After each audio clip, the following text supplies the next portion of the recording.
सो 10 की 10 दुल्हन है, लेकिन 5 बुद्धिमान है और 5 जो है मूर्ख है। सो 5 बुद्धिमान इसलिए है क्योंकि उन्होंने लैंप के साथ तेल भी लिया है कि जो परमेश्वर का वचन है वो हमारे लिए लैंप है। सो हमारे लिए ज्योति है, सो हमारे लिए वो लैंप है। और जो परमेश्वर का पवित्र आत्मा है वो हमारे लिए तेल है लेकर तो जाने। प्रॉब्ली हमारे थ्रू बहुत लोग चले जाएंगे, मैं खुद रह गया वो चीज हो गई। तो आप समझेंगे मिनिस्ट्री ऑफ वर्ड और मिनिस्ट्री ऑफ स्पिरिट। सो हमें दोनों की बैलेंसिंग को समझना आज जरूरी है। सो हमें आज ये डिसर्न करना है कलीसिया को और विश्वासी को कि हमें साथ के साथ मिरेकल के, हमें साथ में जो है परमेश्वर का वचन भी चाहिए।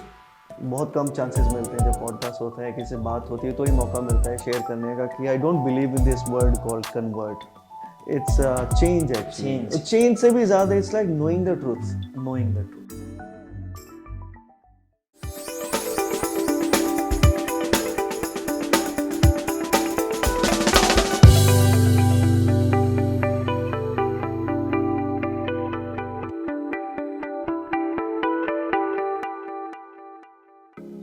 Praise the Lord.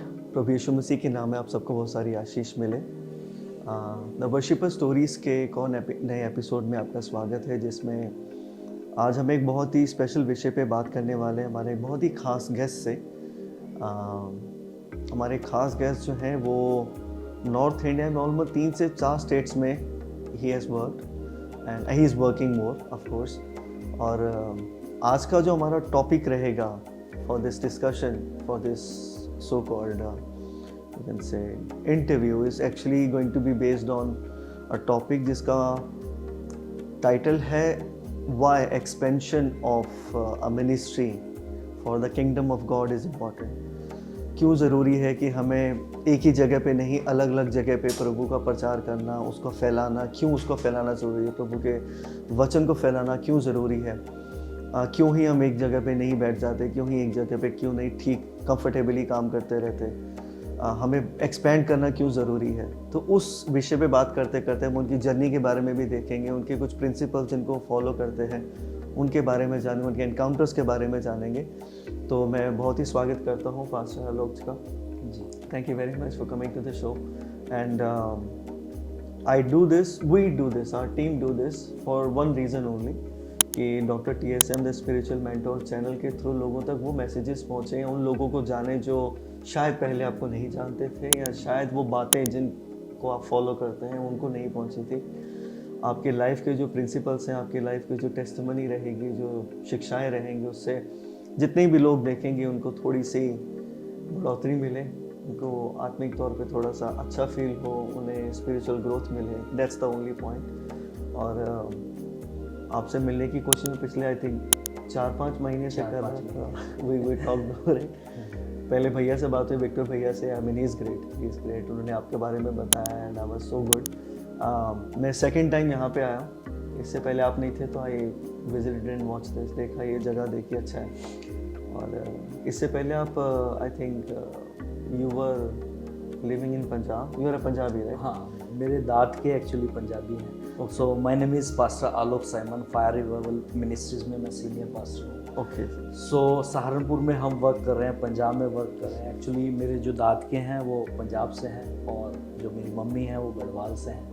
ओके। सो मैं इधर +2 के बाद मैंने GNM किया इधर पंजाब से, उसके बाद पोस्ट BSc नर्सिंग किया, मास्टर्स हॉस्पिटल एडमिनिस्ट्रेशन किया। सो मैं मेडिकल बैकग्राउंड में था और मेडिकल बैकग्राउंड से उसमें मैंने फोर्टिस में जो चंडीगढ़ है वहाँ पर जॉब किया। उसके बाद मैक्स हॉस्पिटल में एज ए नर्सिंग सुपरवाइज़र मैं जॉब कर रहा था और जीवन जो था पाप में था। So I am from a born Catholic परिवार से मैं हूँ। आई सी। सो कैथलिक परिवार में होने के बावजूद भी मेरे जीवन में सब कुछ रिलीजन की तरह था, संडे वर्शिप की, और मंडे टू सैटरडे फिर से पाप में चले गए, फिर से नशे में, व्यभिचार में, अंधकार में।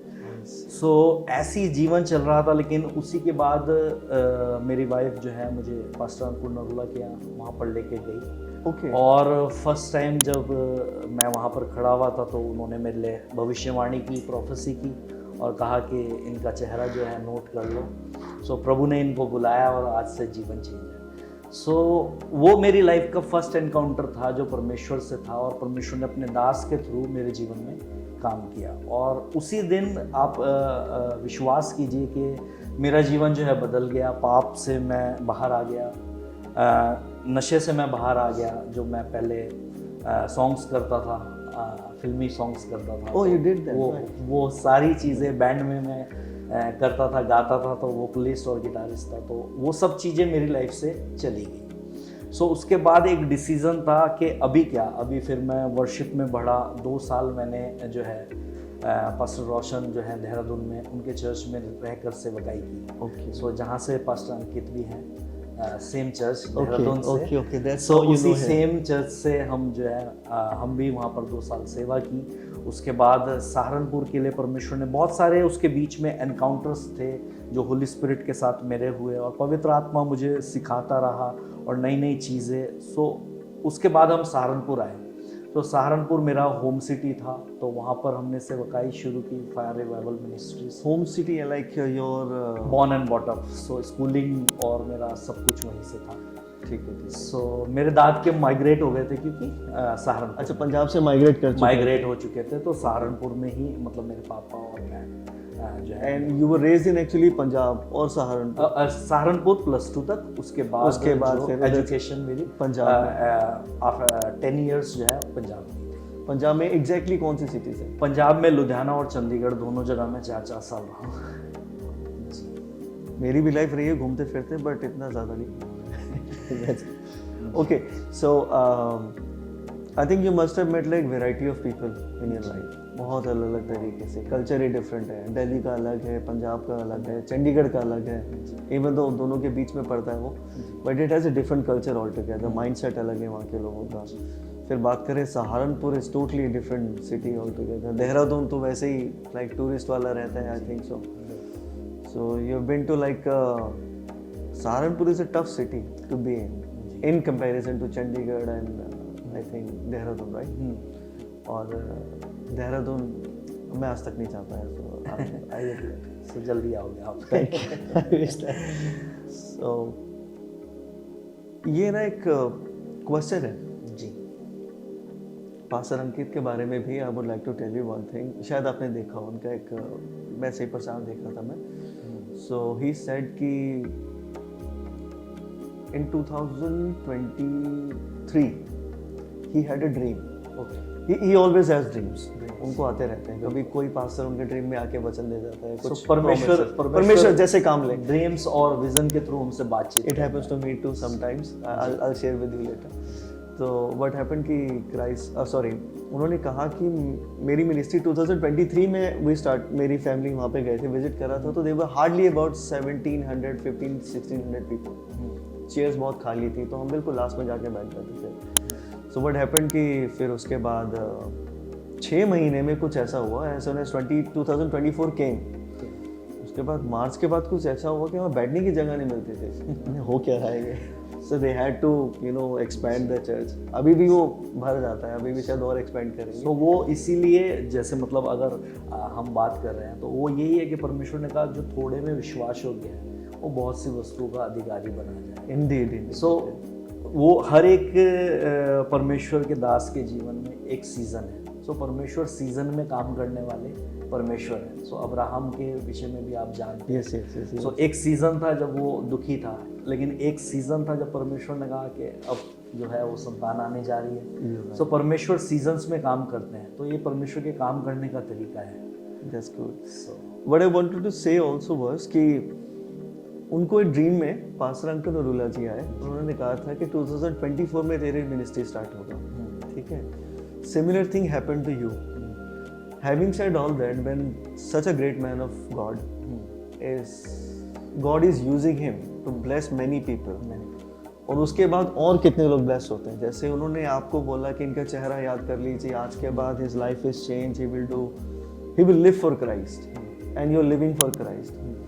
सो आजकल बहुत कुछ चल रहा है which I personally don't like, कि targeting such people is happening a lot. उनको टारगेट किया जा रहा है, उनको डिग्रेड करने की कोशिश की जा रही है, उनकी छोटी छोटी बातों को अलग तरीके से पेश किया जा रहा है। So what is your take on that? How would you like to respond? मैं इस पे यही कहना चाहूँगा कि जैसे परमेश्वर ने हर एक को, देखिए, अलग अलग कॉलिंग्स दी है। सो उनकी लेवल ऑफ अनॉइंटिंग इतनी बड़ी है, और हर एक बंदा, देखिए हर एक बंदे में कुछ ना कुछ कमियां हैं, हर एक बंदा थोड़ा थोड़ा अपने आप पर काम कर रहा है।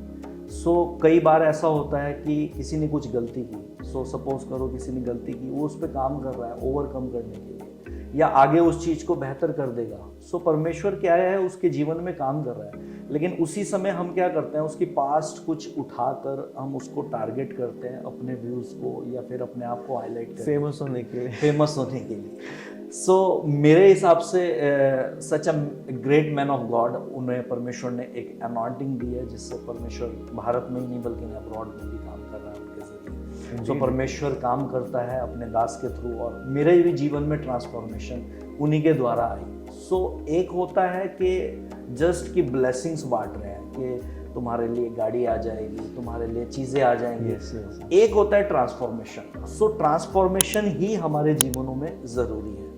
सो ट्रांसफॉर्मेशन पे अगर हम बात करें, Yes, I wanted to ask that कि ये ना, I would like to say this, I don't बहुत कम चांसेस मिलते हैं जब पॉडकास्ट होता है, किसी से बात होती है तो ही मौका मिलता है शेयर करने का कि I don't believe in this word called convert.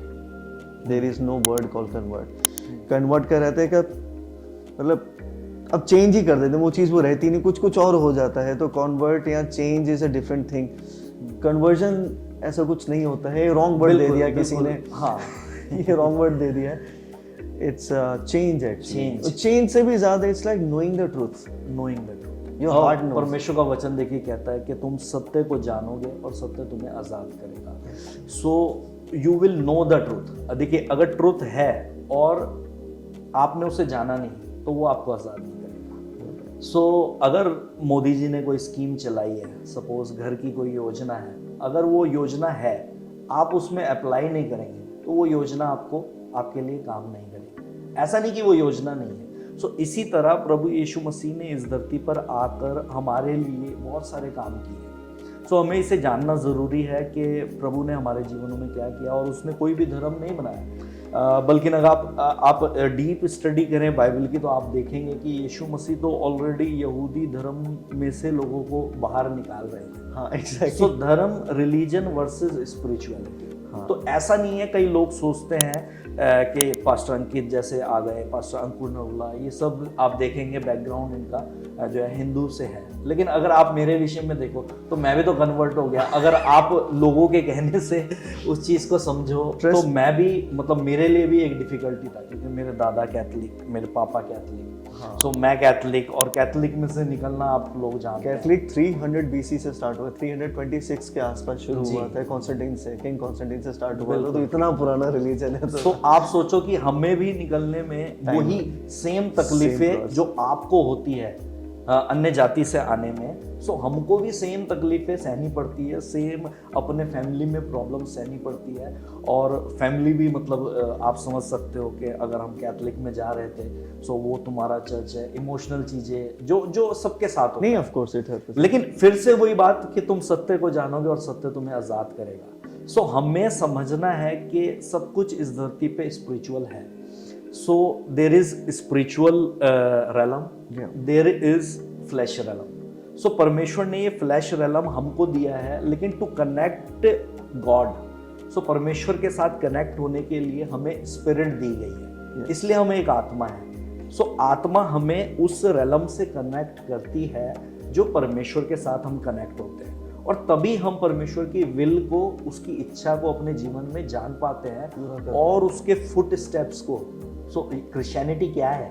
Christian is जो यीशु मसीह के पथ चिन्हों पे, यानी उसके फुट स्टेप्स को फॉलो करे चलता है। Yes, that's the only thing. उसे धर्म बोलना है, वो धर्म नहीं, धर्म तो यीशु मसीह ने ऑलरेडी, आप जानो कि यहूदियों से जब मतलब यीशु मसीह ने वहाँ पर प्रचार किया स्वर्ग के राज्य के विषय में, सो यहूदियों ने ही उनको क्रूस पे चढ़ा दिया। तो धर्म आपको कट्टर बनाता है, बट धार्मिकता, स्पिरिचुअलिटी या फिर धार्मिकता आपको क्या बनाती है? नम्र बनाती है, और परमेश्वर को और जानने का मौका मिलता है। सो यही चीज। I saw a reel yesterday, जब मैं रेडी हो रहा था यहाँ पे आने के लिए शाम को, तो मेरे मम्मी एक रील देख रहे थे। There was a guy in Punjab में, है शायद, आई डोंट नो, तो वो कुछ, sorry I am sharing this, तो probably if he watches it he can get the answer, कि मैंने रील बनानी शुरू करी, मेरा फेसबुक बंद करवा दिया, मैं बताता हूँ पास्टर दारू पीते हैं, ये सब करते हैं, या वो जो दाखरस को वो दारू बोल रहे थे, you know, which is actually not true. चलो हम कौन सा साइंटिफिक उसकी स्टडी करवा देंगे, बट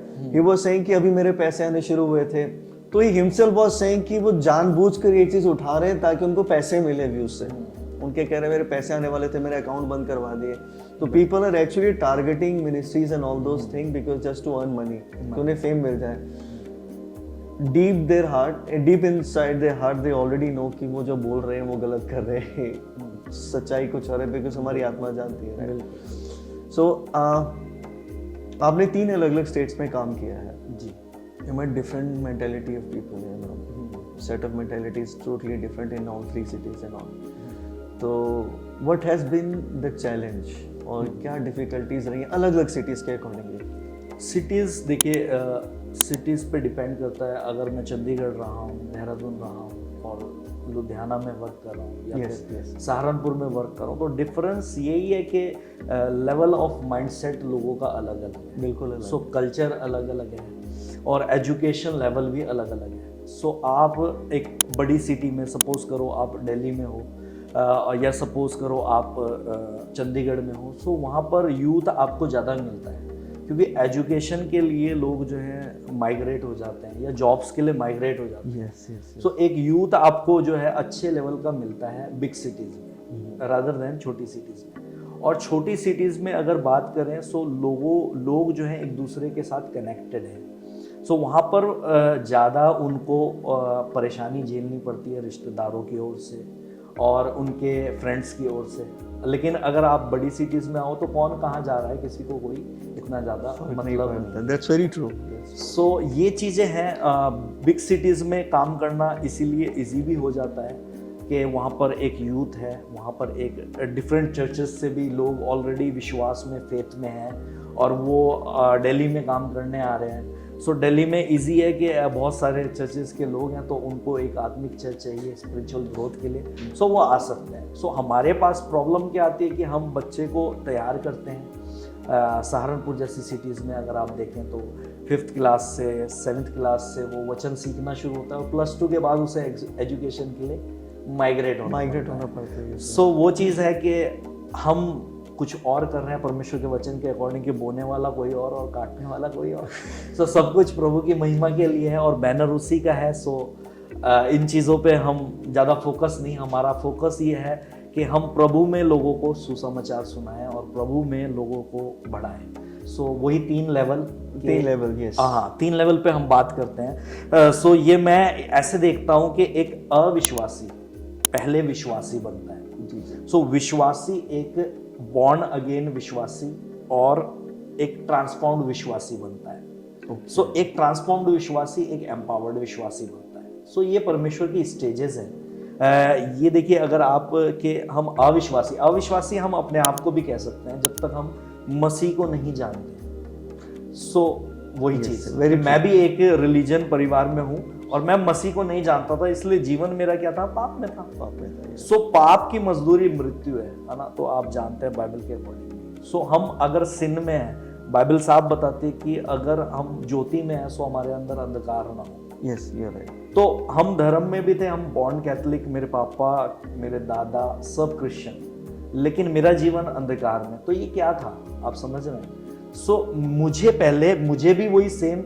और अगर आप किसी अन्य जाति के पास्टर की बात करें, जैसे पास्टर अंकित की हम बात कर रहे थे, तो उनके लिए भी सेम है। सो वो भी विश्वासी बने, मैं भी विश्वासी बना। उसके बाद ट्रांसफॉर्म्ड विश्वासी। सो ट्रांसफॉर्म्ड विश्वासी है कि हमें अब प्रभु में आने के बाद केवल मिरेकल ही नहीं देखना है कि हम प्रभु के पीछे आए थे, ठीक है जी, आपके पैर में दर्द था, आपके सर में दर्द था, आप डिप्रेशन में थे, आप किसी भी प्रकार की समस्या में थे, सिचुएशन में थे, चंगाई नहीं मिल रही थी। सो आप चंगाई ले ली, प्रभु में आ गए। अब आने के बाद क्या, अब आपको समझना है कि मुझे ट्रांसफॉर्म्ड विश्वासी बनना है। सो ट्रांसफॉर्म्ड विश्वासी बनना हमें ज़रूरी है। क्यों? क्योंकि जो दुल्हन को यीशु मसीह लेने आने वाले हैं, सो वो क्या है, वो पवित्र दुल्हन है। सो अगर आप मैथ्यू 25 पढ़ेंगे वहाँ पर आप 10 जो है दुल्हन को देखते हैं। Yes, sir. उसमें से 5 दुल्हन जो है बुद्धिमान है, 5 जो है मूर्ख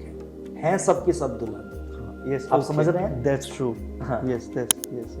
सो 10 की 10 दुल्हन है, लेकिन 5 बुद्धिमान है और 5 जो है मूर्ख है। सो 5 बुद्धिमान इसलिए है क्योंकि उन्होंने लैंप के साथ तेल भी लिया है, लेकिन 5 मूर्ख इसलिए है कि क्योंकि उन्होंने केवल लैंप पे लैंप लिया है। सो आप समझें, लैंप जो है, अगर भजन संहिता 119 पढ़ेंगे तो वहां पर लिखा है कि जो परमेश्वर का वचन है वो हमारे लिए लैंप है। सो हमारे लिए ज्योति है, सो हमारे लिए वो लैंप है।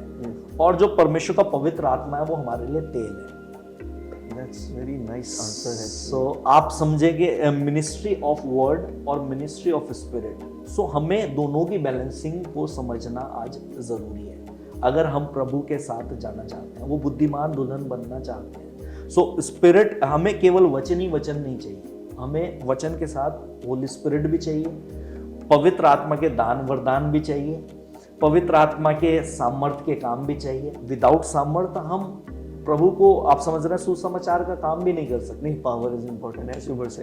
बिल्कुल, लेकिन दूसरी बात वही है कि उस पावर को पाने के बाद प्रभु के साथ विश्वास योग्य रहना, उस पावर में सस्टेन करना, ट्रांसफॉर्मेशन के जीवन में सस्टेन करना, ये हमारे लिए आज इम्पोर्टेंट है। सो आप देखें कि कई लोग, आप जैसे हम दोनों हैं, सपोज कीजिए कि आपकी मेरी दोस्ती चल रही है तो मैं आपको बहुत सारे गिफ्ट्स दूंगा, लेकिन थोड़े दिनों बाद कुछ बात हो जाए और हमारा झगड़ा हो गया सपोज, तो हम बात करना बंद कर देंगे, लेकिन वो गिफ्ट्स जो है आप वो वापस नहीं मांगोगे, आप वो तो ऑलरेडी दे चुके हैं। नहीं, मैं तो मांग रहा हूँ। सो हम ऐसी मतलब बात कर रहे थे कि जो गिफ्ट्स हैं वो आप वापस नहीं लिए जाते, नहीं लिए जाते, है ना। If you love the person, love never ends, तो वापस नहीं लिए। ब्रेकअप के बाद लड़का लड़की का भी समझ रहे हो, तो गिफ्ट वापस नहीं आते। तो इसी तरह परमेश्वर के साथ भी है। सो पवित्र आत्मा के साथ हम रिलेशन में आए, फेलोशिप में आए, प्रार्थना में आए, घुटनों पे प्रार्थना की, उपवास रखे, उसके द्वारा पवित्र आत्मा ने हमें गिफ्ट्स दे दिए। अब गिफ्ट्स पाने के बाद हम उसे कैसे, आप समझ रहे हैं, हम उसे कैसे इस्तेमाल कर रहे हैं, उसका हिसाब परमेश्वर ने हमसे लेना है। That's a brilliant answer. पता है, there are so many things जो मेरे माइंड में चलती रहती थी।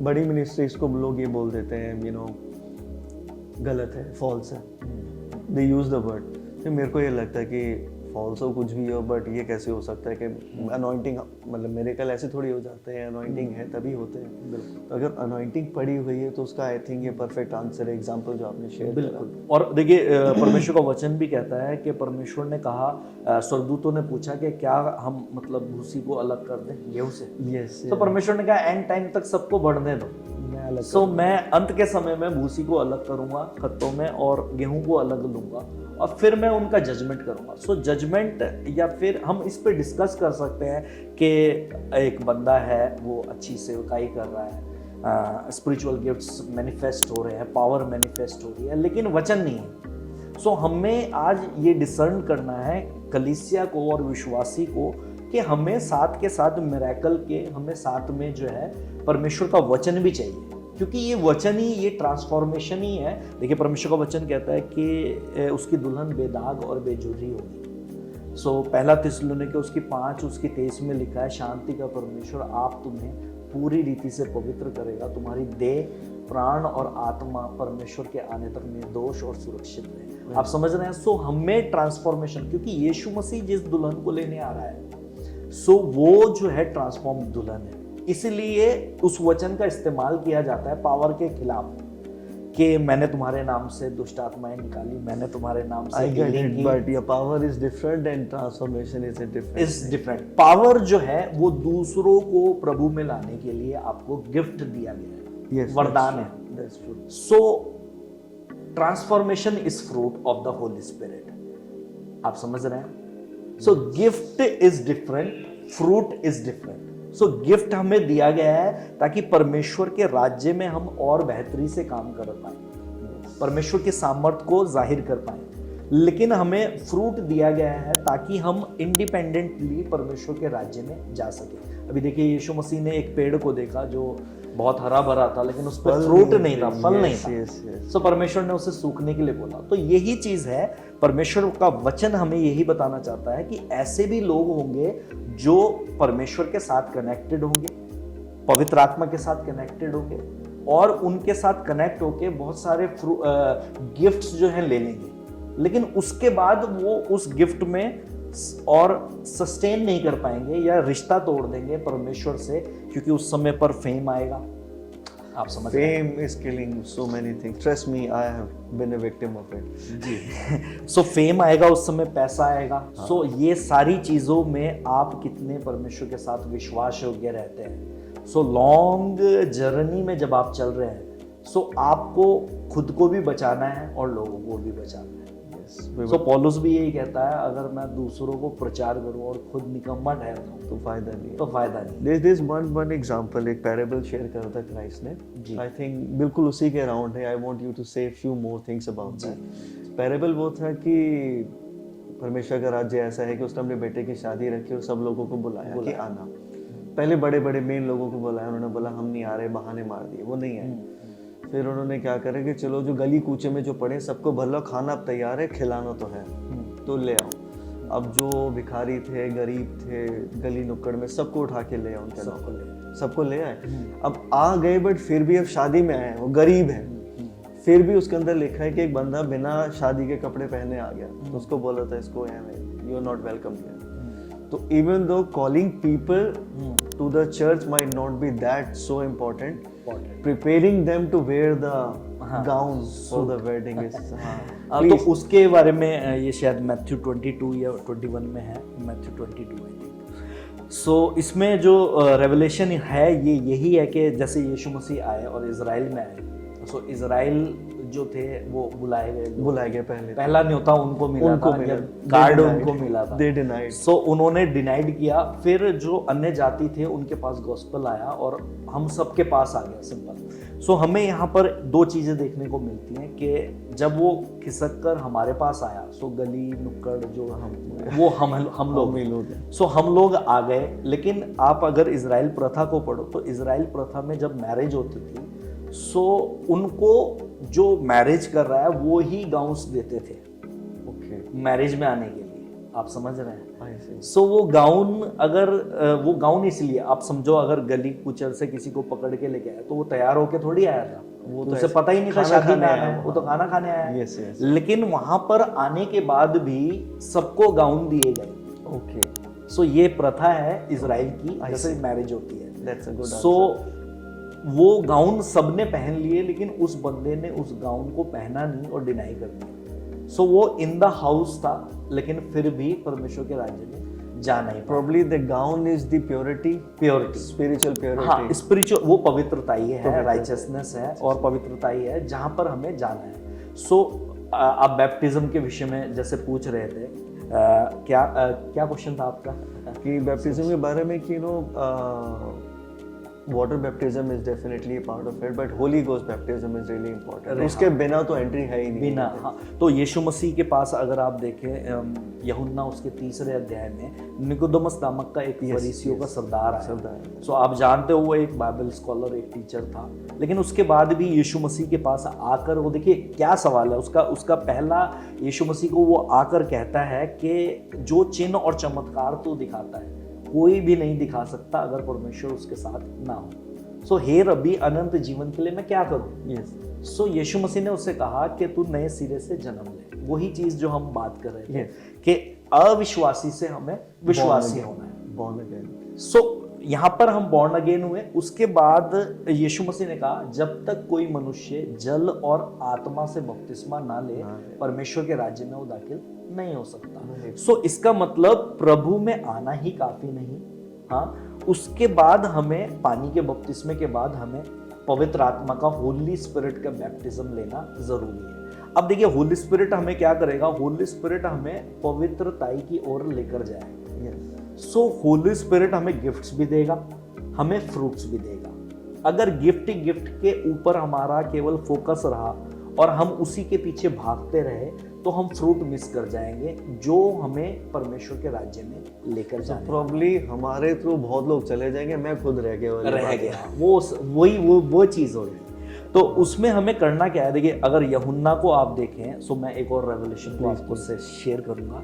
सो यूहन्ना को आप देखें, यूहन्ना ने कहा कि मैं तुम्हें पानी से बपतिस्मा देता हूँ, लेकिन मेरे पीछे जो आ रहा है वह तुम्हें पवित्र आत्मा से और आग का भी बपतिस्मा देगा। So third baptism is fire baptism. So इसीलिए पवित्र आत्मा ने मुझे जो हमारी मिनिस्ट्री का नाम दिया वो फायर रिवाइवल दिया। आप समझ रहे हो? सो फायर मतलब ये नहीं कि जो आज पंजाब में या फिर जगह जगह पर सोचते हैं कि तुझे फायर कर देंगे, फायर कर देंगे। फायर मतलब शैतान को फायर देना, दैट्स अ डिफरेंट थिंग। लेकिन फायर एक्चुअल में हमें चाहिए। फायर का बैप्टिज्म हर एक विश्वासी को चाहिए। देखिए फायर क्या करता है, किसी भी चीज को प्योर करता है। तो सोने को रखते हैं उसमें, फायर में जलाया जाता है, काहे के लिए? टू चेक इट्स प्योरिटी, या उसको प्योर करना, हाँ इम्प्योरिटीज उसमें से निकल जाए, उसे ढालना इजी हो जाता है। सो अभी क्या है कि आग के बपतिस्मे से जो प्योरली हमें दिया जा रहा है वो आग का बपतिस्मा इसलिए ताकि हम बेदाग और बेजुर्री हो सके, और दूल्हा जब बादलों पर आए तो दुल्हन उसके साथ इस रैप्चर में जाने पाए। रैप्चर की बात करूं सो देयर बीन लाइक, पहले आते थे 3-4 साल में एक सपना आ गया, ठीक है। I would like to share something very easy. तो सपने में it was like 8-9 hours of dream that I had. तो उसमें रैप्चर की अनाउंसमेंट हो गई, तो आई स्टार्टेड करें कि मैं तो प्रिपेयर्ड नहीं, मेरे तो गया बस अब। आई फेल्ट दैट, तो आई क्राइड लाइक एनीथिंग। थोड़ा सा टाइम बचा था ग्रेस का, सो somehow I saved, I survived. और मैंने देखा सब लोग एक जगह पे चले, दैट इज़ नॉट हेवन, एक अलग सी जगह वहाँ चले गए। तो क्राइस्ट को मैंने बोला कि थैंक यू क्राइस्ट, मेरे बच्चे मेरे साथ में हैं, and I feel really good, thank you very much for this.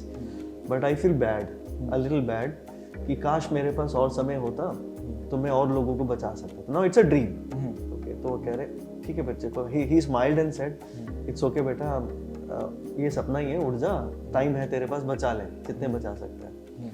So when I woke up it literally shook me कि ये हुआ क्या। फिर मैंने जितने भी जानने वाले सबके शेयर किया। I could not stop sharing this with you because next question is about rapture. We have talked about this a lot, and it's not me only, many people around the world are getting the similar things कि rapture में वो खुद को देख रहे हैं, किसी और को जाते हुए देख रहे हैं। What is your take on that, how important that is in terms of end times, because rapture is just right next to it. Rapture देखिए इस समय जब हम इस एंड डेज में पहुंच गए हैं, सो आप देखते हैं मैथ्यू 24 में प्रभु यीशु मसीह ने जितनी बातें बोली वो एंड के साइन थे, वो सभी लगभग पूरे हो चुके हैं और पूरे हो रहे हैं। लेकिन रैप्चर जो है, मैं जितने लोग हमें देख रहे हैं उनको भी बताना चाहूँगा, जो रैप्चर है वो प्रभु का ये जो है गुप्त आगमन है। लेकिन अन्य जातियों के लिए तो वो सरप्राइज है, लेकिन प्रभु की दुल्हन के लिए वो प्रिपरेशन का समय है। आप समझ रहे हैं? सो प्रिपरेशन मतलब परमेश्वर का वचन कहता है कि जो उसकी दुल्हन है उसको रैप्चर का से पहले जो है उनके जीवनों में ट्रांसफॉर्मेशन होना शुरू हो जाएगा। सो क्योंकि परमेश्वर का वचन कहता है कि तुम अंधकार में नहीं हो कि तुम मसीह के आने को, आप समझ रहे हो, समझ ना पाओ। ओके। सो हमें ग्रोन अप होना है अपने विजडम में कि प्रभु का आना निकट है।